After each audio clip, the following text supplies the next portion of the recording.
It's a lot of good music. I'm just telling you right now, a little bit of moody blues. And hey, how can the day not go bad? I mean, got the moody blues and you're just sitting back and chilling because it's cold. And hey, it's the way it's supposed to be. So thank you for tuning in. Thank you for being a part of this journey. I appreciate it so much. Thank you for always, contributing. It's just really far out because, well, it makes the party a lot better. I mean, if it's just a party of one, I mean, that kind of sucks within itself. So, and as I finally get in here, and there I am. Steiger, you are looking good today. Yeah, I got favor all over me. I just want to let you know that. Well, all right, good. So we got the time travel thing all happening, and I thought it was really interesting. And folks, I'm hitting some buttons there and some buttons over here. One says that, the other one says that. So now I got to go over here to see what is up. See, I thought that was the case. So anyway, let me get back over here. And as I'm seeing all of this stuff that doesn't normally happen. So what the heck, But hey, we're agile, as they would say, agilely. And seems like there's just this delay, but yeah, it's almost mesmerizing, if you know what I mean. You're looking at one thing and you realize that you're actually looking at something else that's not really there, but it is there. Hey, welcome to Prosperity Day. It's a Monday. World Peace Day, 11/11/23. I believe we can make it happen. Because yikes, that seems like a long way away. And as each day unfolds, it's like there's this script that's running, and you just sit back and you go, what? What? So when I see situations like that, the only thing I know what to do is to speak favor over us. Yeah, nothing missing, nothing broken. As far as the rest of the world, not really sure about all that. So let me do this. Hey, that is so freaking cool. Yeah. Now, man, it feels like, the seat's right and you've adjusted it right. You can look and got the mirrors, you got that thing going. So what's up, everybody? As I look at over in the chat room. Hello, Brenda. How are you, my dear? Good to see you. Street Mom. Lost in Space. Loretta. Aaron, how are you doing? Deborah, much love to you, darling. Ben Greedy, what's up? DC, good to see you as well. DC chilling. I love that. It's just so cool. Susie Q, how are you? And Nina the Mystic, how you doing, darling? Looking good. Yeah, sad about Matthew Perry. Wow, folks. I mean, enjoy the ride because, we all have a ticket. It's just that when your number is called, often wonder, can you say, I ain't going? But then again, it seems to be our ultimate destiny and fate. Fate and destiny are not one and the same. See, destiny, I believe, is, if you believe in precognition, really there is no future, there is no past, it's the ever-present now. The future is undefined, the past cannot be changed. It's all that fun stuff, it's like, okay, yeah. So anyway, Matthew Perry, wherever you are, buddy, I hope it's a good one. It's a heavy burden to be in this realm. It's one of exquisite joy and devastating sadness.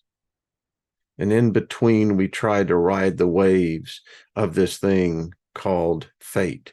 Fate can always be changed. Destiny is what it is. It's a destination. So we're all on a destination,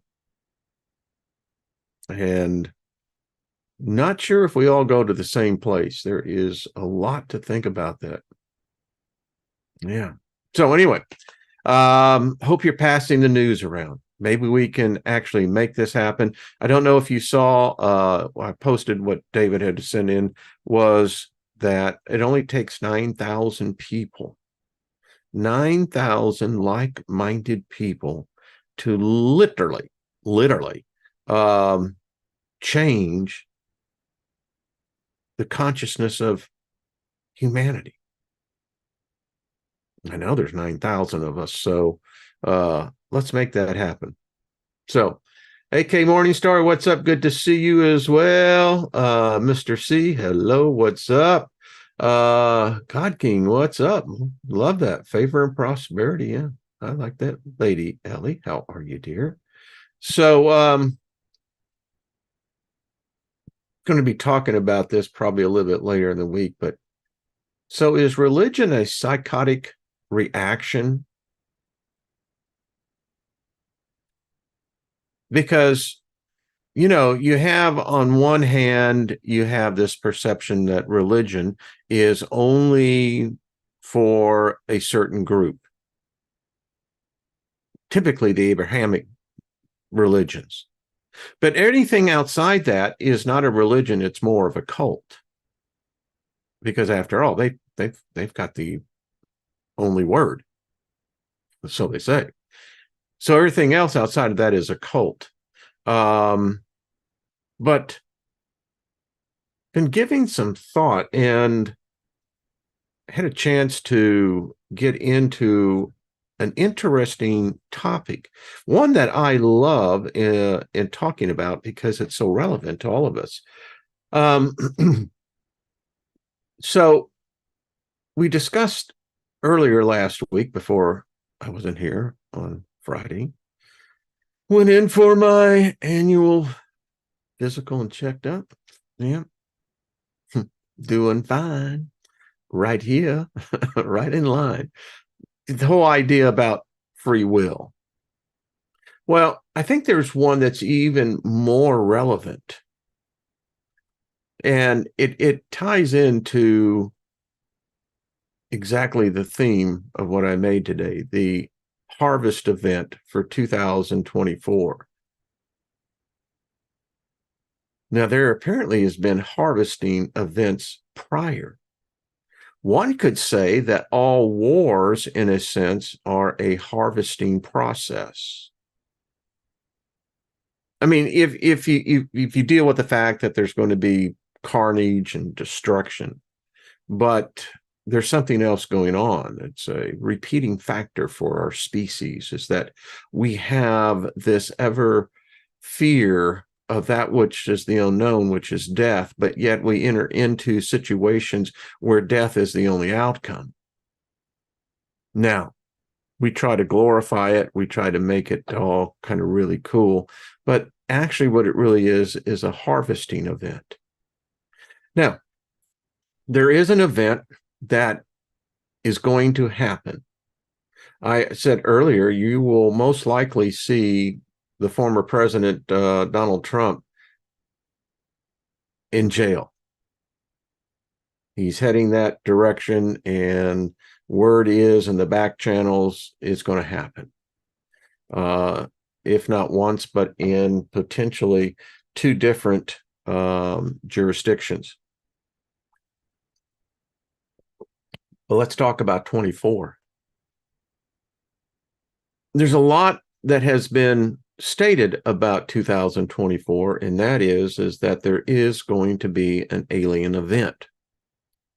Whether this is Project Bluebeam, whether this is actually real or a hologram, we will apparently find out. The mothership we were warned about in beginning of 2023, all the news media, and the thing that got me about this, and if you go back and fact check me on this, you will see such stations or channels like NBC News. They put that out. The thing about it is they weren't funny about it. They weren't making light of it. The mothership. Now, if you begin to see that there's nothing that can happen to us unless we have already been told, then we've been told. Because apparently there is some sort of event. Now, the debate is to what is this event really going to do? Is it going to be real? Is it going to be actual craft from another planet? Are these holographic projections that have become so real that we can't distinguish one from the other?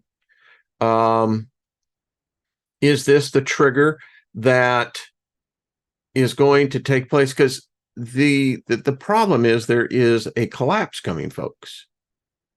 It's just as real as the air you're breathing. But then again, Morpheus said, is that really air you're breathing? Does your soul really require breath?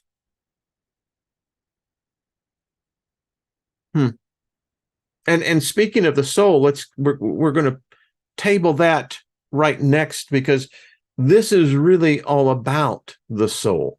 As I mentioned a minute ago, wars are nothing more than a harvesting event.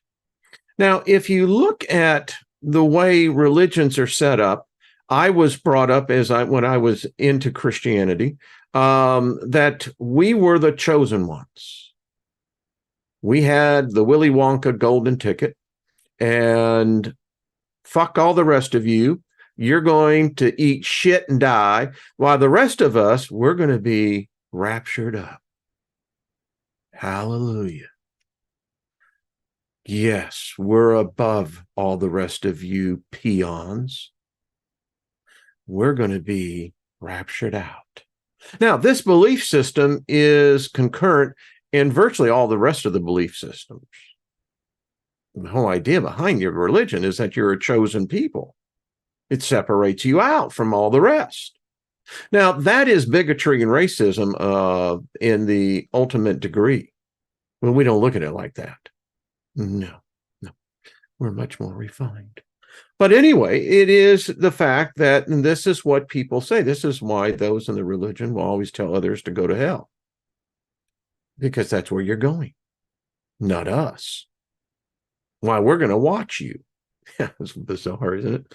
Like, wow, but in any case, now, the assumption here is that every one of us is the same on the inside. We discussed this last week. Here's the problem. The evidence shows or would suggest that we all don't, we're all not the same on the inside. And the fact is, probably, are you ready for this number? Probably less than a third of humans actually have a soul. Some say it's even less than that. And the reason being is that the archons, now, whether they harvest planet to planet, don't know. But it's very evident that apparently they're here and that preparations have been made to prepare for this harvesting event. The harvesting event is harvesting of human souls. And you have to ask yourself, okay, so if this event, these creatures who have no souls, remember, angels, demons, God, isn't it odd that does God have a soul? I mean, think about that. Do all gods have a soul? What we do know is that there apparently is this species that does not. We talked about this when we were discussing Genesis. Difference between Genesis 1 and Genesis 2. Whoever those folks were, they didn't have a soul. None. If you carry this forward, and then you think about in Genesis 6, the intrusion. Now, I contend that that's just an illusion, a metaphor, a story covering up for what was, I call, the genetic wars. And we were on the table. And Genesis 6 is really about, again, an intrusion of a species, a creature that does not have a soul. It desires them.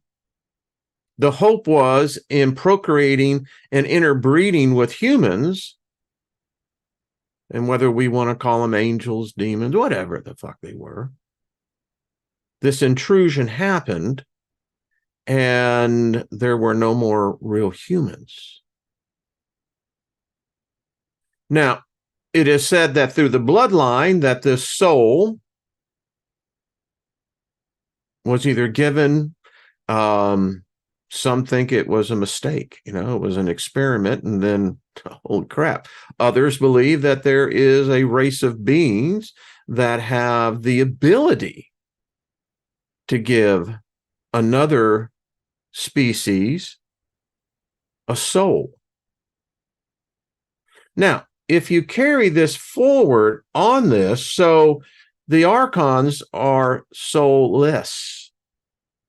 All angels, all demons, all gods are soulless, unless otherwise stated. Now, we're assuming that, in fact, that all of us have a soul. Everyone listening to my voice, I'm sure that you're well into it, that, yeah, I got a soul.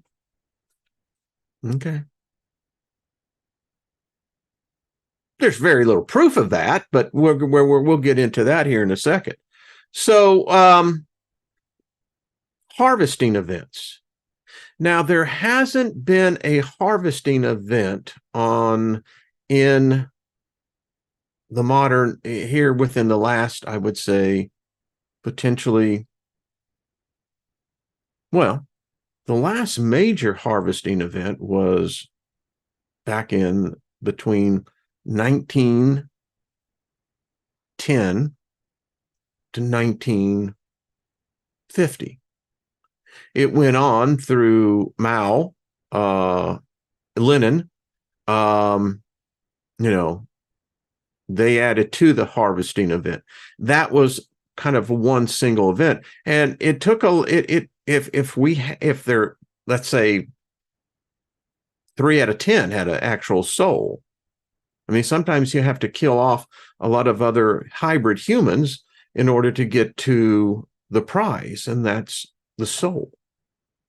And they need these souls that we apparently possess. And they become very valuable. Apparently, in the other realms, they're traded, they're fed upon. They have tried to, in their experiments, try to harness the soul. The Chinese, the United States government, there's probably every country that can afford it or into it, is right now trying to harvest the soul. China's just been more, a little bit more open about it, that they know that if they can do this. Now, the archons have been trying to do this. So this whole thing about a soul is really extremely important, because if the next harvesting event, and it will most likely be in the form that where a vast majority of people will accept it, things like the rapture. I mean, again, it's well programmed into the script, the catching away. The Left Behind series. I knew the guy actually who wrote that, Tim LaHaye. Sat down and had dinner with him. We were of the same political ideology group back then. And it was a fascinating story to hear how he came up with this. Was he channeling? Don't know. Because you got worldwide events now taking place, Gog and Magog. Is this truly Ezekiel coming to pass? We have the chessboard that's being rearranged. It appears that there is a higher controlling factor to all this because there is this anticipated harvest. They're hungry. Many of them haven't fed, depends on how you really look at this, potentially for 100,000 years. We know there seems to be a gathering. Now, if these beings are now here, many have probably waited for this event. But no matter how you look at it, whether World War III is about to unfold or however this is, the sky becomes, filled with motherships, and all of a sudden every country's government collapses, and you find within 24 hours that the United States no longer exists, and within literally 24 hours the world unites under one government.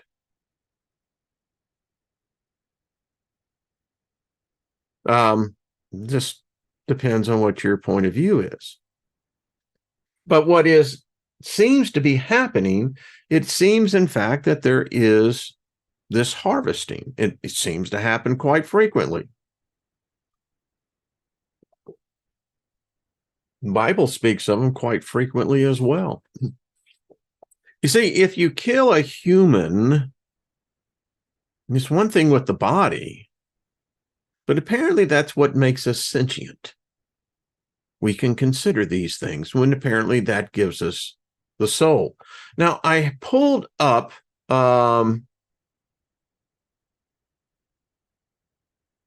I'm just reading something. Someone says they're bitter about some. Don't look back in your life with bitterness. No matter what your life has been, give thanks for it. Be grateful. No matter how much you think it sucks, no matter how much you think you've been dealt a bad hand, at least you got dealt a hand. You're in the game, baby. And if you're still watching this and still breathing, man, you got all the control. You're in the wheelhouse. We love you, man. Dude and dudettes. So anyway, let me get into this. I really wanted to get into this because this is all right. So I'm going to go through. These are all short papers, but they're good material to think about. So, do souls exist? This is by David Kyle Johnson. The soul hypothesis, belief, that the soul exists and humans have them, enjoys near unanimous support in the general population. Why? Because we're fucking afraid of dying. We're afraid that our fucking consciousness, regardless of what the memories are or not, of nothing. It scares us to think that there's this nothingness. So we have a soul. Means we got an afterlife. That's what it is. Yes, the words are explicit, but we're all adults here. In fact, it's amazing that the word fuck has now become generalized into the nomenclature, particularly of English. And now we find that it spreads all around the world. So, was a day when that word would have never been uttered. All right. So among philosophers and scientists, however, belief in the soul is far less common. The purpose of this essay to explain why many philosophers and scientists reject the soul hypothesis and to consider what the non-existence of the soul would entail. So let's find out, like I asked you on Thursday, define peace for me. I mean, that was the question. What are you expecting when you die? Had conversation this week, and deep conversation. I asked that at a dinner, and wow. You saw people, adults, stumbling because they cannot define it. Anyway, so what is a soul? Although the word soul is ambiguous, the notion that humans possess souls employs a specific concept. Classically, souls are non-physical entities that are separable from our physical bodies. I'd say that's consciousness, right? Consequently, soul belief entails substance dualism, the existence of two substances, one material, the matter that makes up the universe, and one non-material, of which the soul is made. Consequently, the soul has no mass, no extension. It does not take up space and no location. Stop and think about that, folks. If you believe in a soul, you have one, you don't exist. You don't exist in this dimension because the soul doesn't take up space and it doesn't have a location. If you really think you have a location, tell me where you are. Specifically, in this realm, in the third dimension, please tell me where you are. Someone's saying, this is too early for this. No, it's not. What is the soul for? What does it do? Most importantly, souls are where mental activity takes place, where emotions are felt, decisions are made, sensations are experienced, e.g., where our visual field is laid out. Memories and one's personality are housed and reasoning occurs. For example, when you are thirsty and look for your water bottle, see that it is empty and thus decide to get a drink of water. Remember where the water fountain is and then figure out how to use it. All of this takes place within the soul. On the soul hypothesis, certain mental events cause physical ones. For example, your thirst, a mental event that occurred in your soul, caused you to turn your head to look for your water bottle, a physical event that happened in the world. But mental events also cause other mental events. Your visual experience of an empty bottle brought about a decision to go get a drink of water, which then triggered your memory of the water fountain's location. All three are mental events that happen within the soul alone. Today, soul believers don't deny that the brain influences the soul. Your brain's visual system brings about visual experiences in your soul. But they say the soul can and does carry out its own processes without any help from the brain. In fact, the soul is separable from the brain. When one dies, the soul floats away and, quote unquote, and it continues existence guarantees that one's mental life continues uninterrupted. After death, you can, for example, still feel joy upon being reunited with loved ones in heaven, all the while your brain remains decaying and inactive in your coffin. The philosophic reasons to doubt the existence of souls. Belief in the soul has a long history, but no clear historical origin. Of course, only a Fallacious appeal to tradition would tout the belief's longevity as evidence in favor of its favor. My point is simply that it is difficult to pin down a casual explanation for soul belief. But one can point to philosophical, what in the world? Hence, what is that? Man, I mean, it just came whoop. Let's continue. But one can point to philosophical defenses of soul's hypothesis. The most famous belong to Plato and Descartes. Unfortunately for soul believer, however, their arguments are deeply flawed. The failure of arguments for the existence of the soul. One might wonder why philosophers bothered presenting arguments for the existence of the soul. After all, introspection seems to confirm that the soul exists.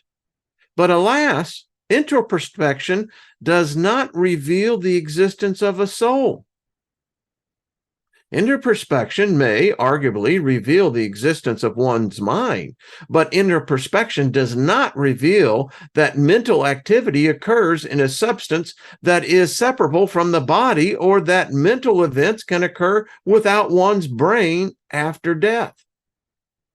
Such claims need a philosophic defense, which they received most favorably from Plato and Mr. Rennie himself. Plato's arguments are rooted in his ancient metaphysic theory. Plato believed in the realm of forms, a collection of perfect abstract objects in which physical objects participate to be the objects that they are. Chairs participate in the form of chairs. According to Plato's theory of recollection, when one learns something new, one is not acquiring new knowledge, but recalling something that one knew before birth while living among the forms. Since one must have existed before one's body in order for this to be true, Plato concluded that there must be a soul. But since no one takes the theory of recollection seriously anymore, we know that learning is not merely recollection. And since that theory assumes an even more outdated theory, Plato's theory of forms, Plato provides us with no good reason to conclude that souls exist. Descartes is an advocate of substance dualism, and thus also of soul's hypothesis. Descartes presented three arguments that the mind and body must be different and separable entities, and thus that the mind is in fact a soul. The argument from doubt, from conceivability, and from divisibility. Descartes famously began his meditations by doubting the existence of the physical world, including his body, but concluded that his mind could not be doubted. If the mind can't be doubted, but the body can, Descartes thought, then they must be different and separable things. Further, he argues, since he can conceive of his mind existing without his body, and thus it is logically possible that his mind exists without his body, they must be separate things. Lastly, since the brain can be divided into separate parts, but the mind cannot be divided, Descartes concluded they must be separate things. And if they are separate things, the mind must be a soul. All three arguments fail. The argument from doubt fails because doubtability is not the kind of property that can distinguish objects. Does, for example, Lois Lane doubt that Superman is a genuine hero? Of course not. Does she doubt that Clark Kent is a hero? Of course she does. Yet Superman and Clark Kent are one and the same person, the latter being the alias of a former. I suppose that Lois could, like Descartes, wonder if Superman is even real. Perhaps it's all a dream, but that would not alter the point. The doubtability of one object cannot be used to distinguish it from another. Besides, the mind can be doubted. Eliminativism, the philosophical view that doubts the existence of the mind, has become a legitimate and growing philosophical theory. The argument from conceivability fails because the fact that something is conceivable does not mean it is logically possible. One might conceive that the morning star exists while the evening star does not. But since the morning star is the evening star, they are both the planet Venus, one existing without the other is not logically possible.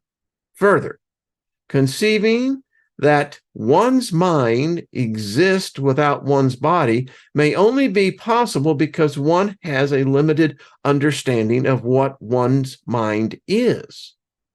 One cannot conclude that minds are necessarily an unembodied unless one is perfectly aware of all aspects of mind. Indeed, our growing knowledge of the brain's relation to the mind suggests that minds are embodied. We will talk more about that later.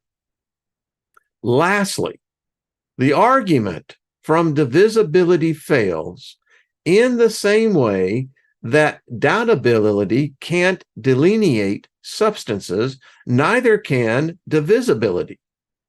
But more importantly, the fact that minds are in fact divisible has been revealed by the phenomenon of split brains. When one's corpus callosum, which connects the brain's two hemispheres, is severed in surgery or damaged by a stroke, one's mind literally becomes divided. Each half of the body is controlled by a separate mind, a separate stream of consciousness. In controlled experiments, Nobel Prize winner Robert Sperry communicated with each half of such minds separately, conveying to and eliciting different information from each. Wow. The fact that the arguments for the existence of souls fail is enough reason to doubt their existence. But when it comes to claims of existence, the burden of proof is on the believer. As Bertrand Russell famously pointed out, if I want to believe that a teapot orbits the sun, I cannot rationally do so unless I provide evidence for that belief. Sure, no one can prove a celestial teapot doesn't exist. I can always claim it is too small to be seen. But that is no reason to believe it exists. That would be fallacious appeal to ignorance. Likewise, even if the existence of the soul can't be disproved, belief in the existence of the soul is irrational unless positive evidence or argument can be given in favor of its existence. Thus, the failure of the most well-regarded arguments for the existence of the soul is a detrimental blow to the soul hypothesis. Many would argue, however, that the existence of the soul can be disproved or at least buried beneath an insurmountable amount of counter-arguments and evidence. Before we look at the scientific objections, let us first consider the philosophical objections that have been leveled up against the soul. Philosophical arguments against the existence of the soul. Let's begin by pondering the question: if decisions happen in your soul, then when you decide to move your arm, why does your arm move and not, say, my arm? Your decision happens in your soul, of course, but in virtue of what is your soul, is your soul connected to your body and not mind? It can't be because your soul is closer to your body than mine. Souls are not made of matter, and only matter can have location in time and space. So in virtue of what does your soul belong to you and not me? No satisfactory answer to that question has ever been given. So in virtue of what does your soul belong to you and not me? That's an interesting question. So do you actually own your soul? If you believe you have one, do you believe it's your possession?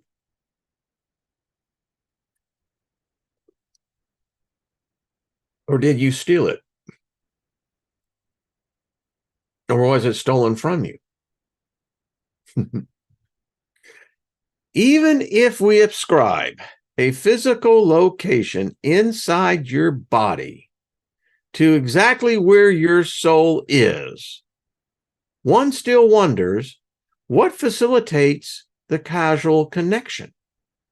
After all, I can be inside my car, but unless I have the keys and know how to drive the car, and that the car is gassed up, it's not going anywhere. So how does the soul drive the body? How could a non-material entity interact with a material one? No satisfactory answer to these questions has ever been given either. Now you're listening to this. I'm sure you got your arguments. I'd like to hear them. We'll send them out there, see what that comes back with, right? And an even more troubling fact is this: the soul can't control the body. The law of conservation of energy, which states that energy cannot be created nor destroyed, and the law of conservation of momentum, which states the total momentum of any system always remains constant, are well established. Also well established is the causal closure of the physical, which says that physical events can only have physical causes. Many scientists and philosophers maintain that this latter law is known as priori, without the need of sense experience. But it is also confirmed by the fact that any time we have gone looking for the cause of physical events, it has turned out to be another physical event. This includes events in the body, like bodily movements, which casually trace back to events in the brain. If the soul reaches out from beyond the physical realm to cause things to happen in the brain and body, it would violate all three of these principles. It would be adding energy to the system of the body or brain and ultimately the universe. It would not be allowing the amount of momentum in the system that is in the physical body or the brain specifically to remain constant. And it would be a non-physical cause of a physical event. Of course, any or all of these principles could be shown false in the future, but the fact that something is possibly false is no reason to think it is false. The evidence is in favor of these principles. Unless they are overturned, they constitute a problem for soul belief, a problem philosophers call the problem of downward causation.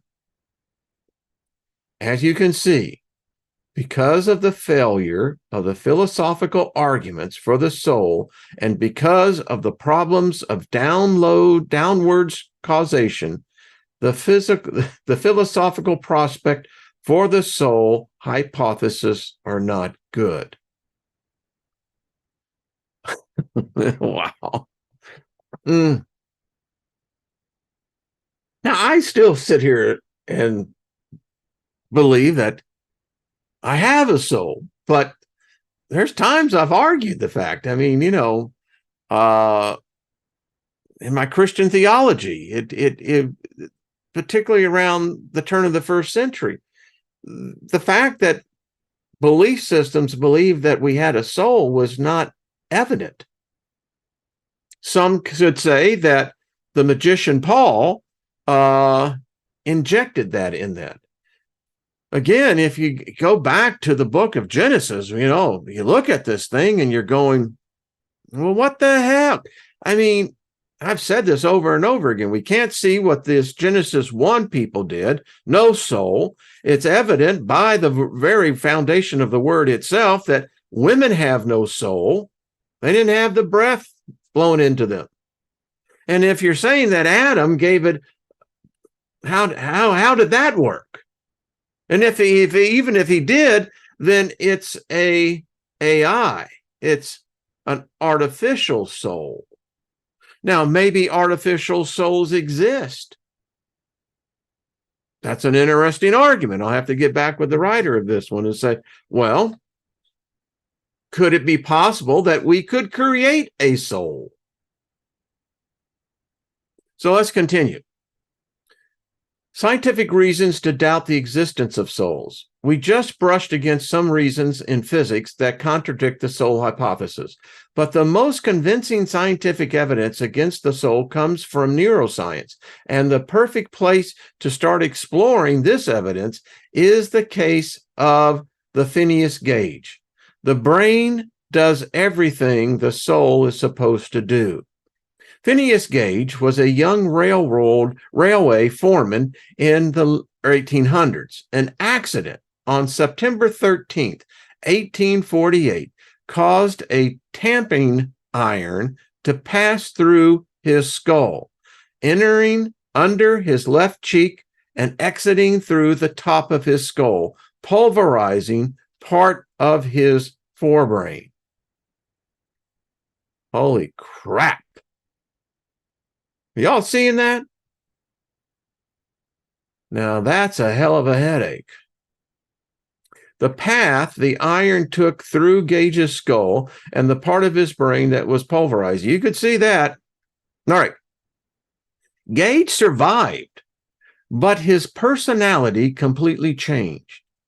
Whereas he had been a gentle, respectable man and a responsible foreman, he became a rude and aggressive man and an irresponsible worker. He was no longer able to be employed as a foreman. He was annoyingly indecisive and careless, abandoning plans almost before he had made them. His subsequent rudeness and profanity didn't help his employment prospects either. Perhaps worse, women were advised not to be in a room alone with him, as he would attempt to molest them. Wow. Okay. This previously unknown picture of Gage, while still alive, was recently discovered. Okay. Gage's case challenged the classic soul hypothesis because physical damage cannot change one's personality if personality is housed in a non-physical thing like the soul. Now, I've heard this argument from many of people here. We've discussed this, that, well, if the soul isn't our personality, then what is it? Could it be that our personalities are merely by the synaptic pathways laid down, influenced by chemical reactions? Again, the classic soul hypothesis, because physical damage cannot change one's personality if personality is housed in a non-physical thing like the soul. Yet, it undeniably had done this in Gage. Thus, it was concluded personality must not be housed in the soul. Instead, it must be the result of the functioning of one's brain. The case of Linnaeus Gage, we might say, gave the soul one less thing to do, one less thing for it to explain. It pulled personality from the realm of the non-physical soul and placed it squarely within the realm of the physical, the neurophysical. Recently, some have challenged the severity of Gage's personality change, but the point is moot. Gage set us down the path of discovery. Neuroscientists subsequently have discovered the brain areas responsible for language use and understanding, Broca and Winterich's areas. For physical sensations of touch, the Penfield map, the emotions, the limerick system, for reasoning and decision-making, the frontal lobes, and for visual sensations, the aptly named visual cortex. The list goes on. Many of these discoveries, in fact, were fueled by cases similar to Gage's, where specific mental capacities were lost when people suffered specific kind of brain damage. Now, we even know why Gage's personality changed. Although not everything about how the brain works is fully understood, it is now undeniable that all mental activity is a direct result of brain activity.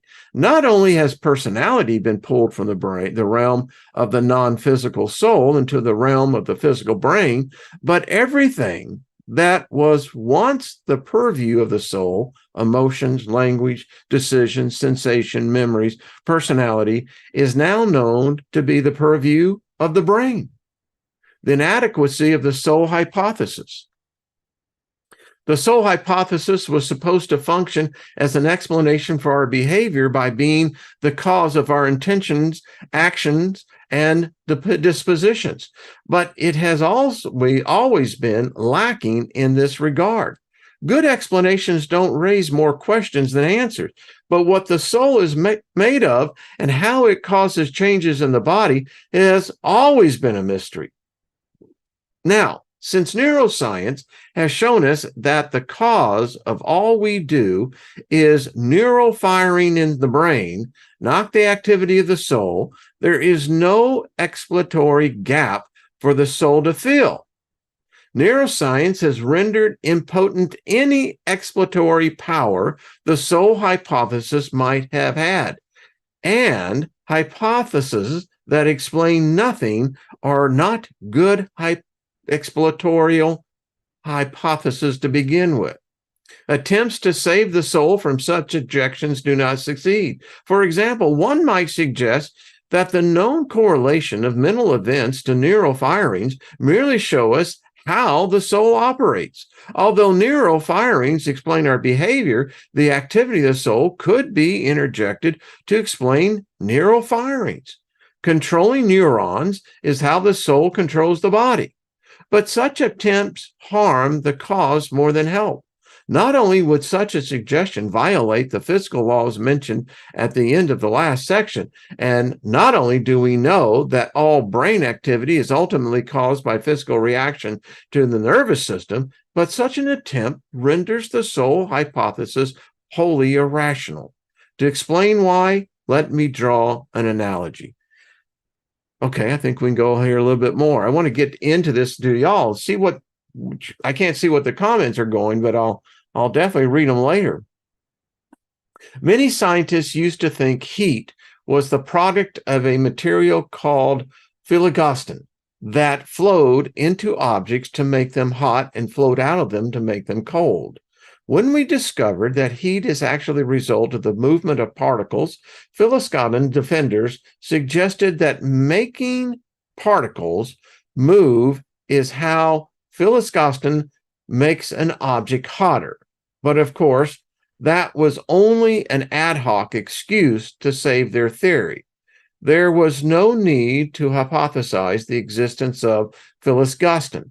It didn't explain anything.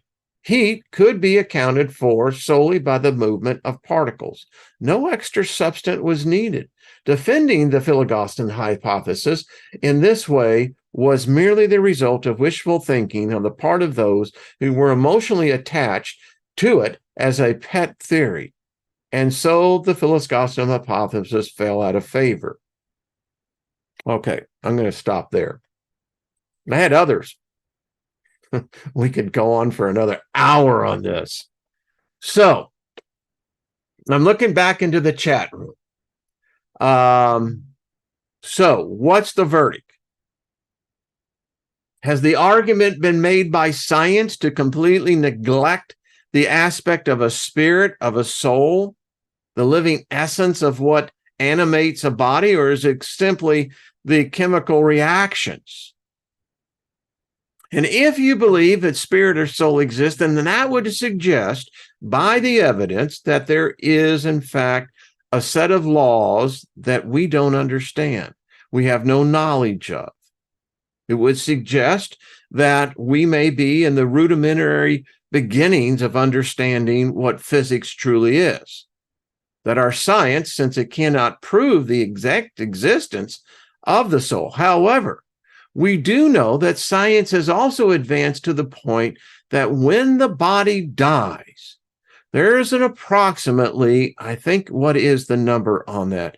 Is it 28 grams? Something like that?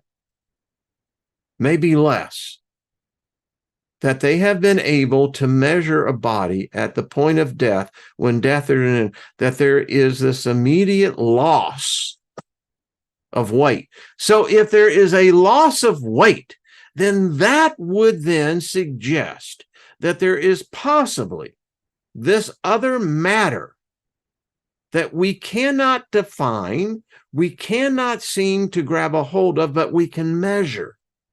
And if we can measure it, then that should begin to look into the possibility that our science is still outdated magic.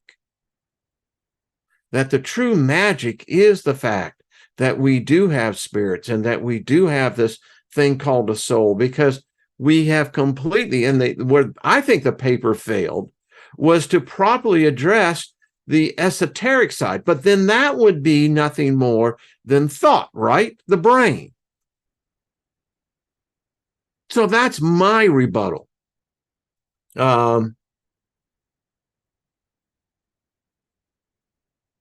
I love this. So I hope you found today's rap, and I contend that there are hybrids amongst us. They are not humans. It could be, say, technically, since we know through the discovery, through the Human Genome Project, there are no humans left. We're all hybrids. The dark side of that is, then that would suggest that we're all of a dark realm. We invent this illusion because we are trapped. If the soul was given unto man by the gods, would not that soul then become the most valuable thing in all of reality? It would become so valuable because of its rarity. I don't know.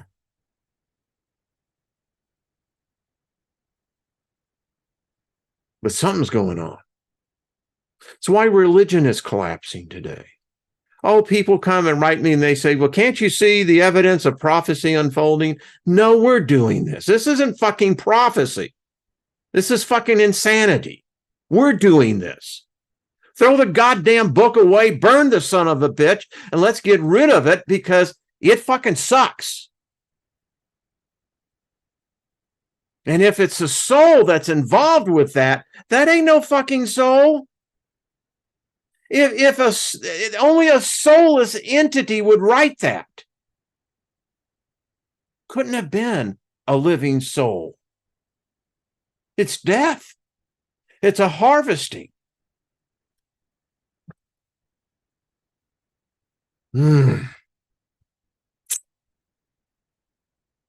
Anyway, man, it feels good to be a gangster. All right, folks, there's my take on this. And I think we may pick this back up. This is something I think we ought to we're heading for something. And if we do have souls, if this thing is given at birth, then we need to rethink about this, because we may be trapped.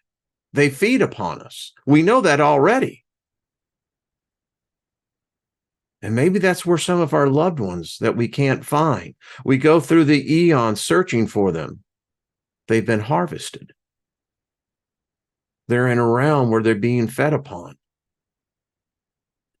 And the thing about it is, I believe the soul, the spirit exists, and it has a divine spark, an energy that these creatures must have. They feed off of it.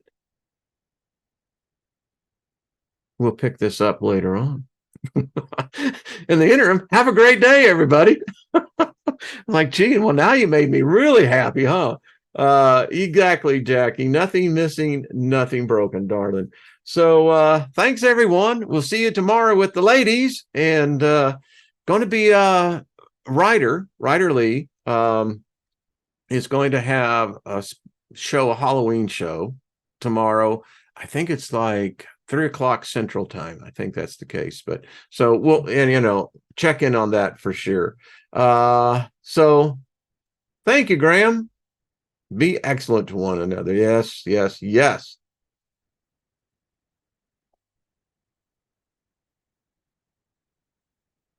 Rancha, yes. Yeah, yeah.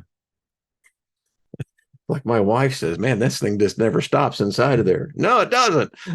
Go from Croatia. Thank you, brother. Appreciate it, Mr. C. And Off to Hook and everybody else. Have yourself a great one. See y'all again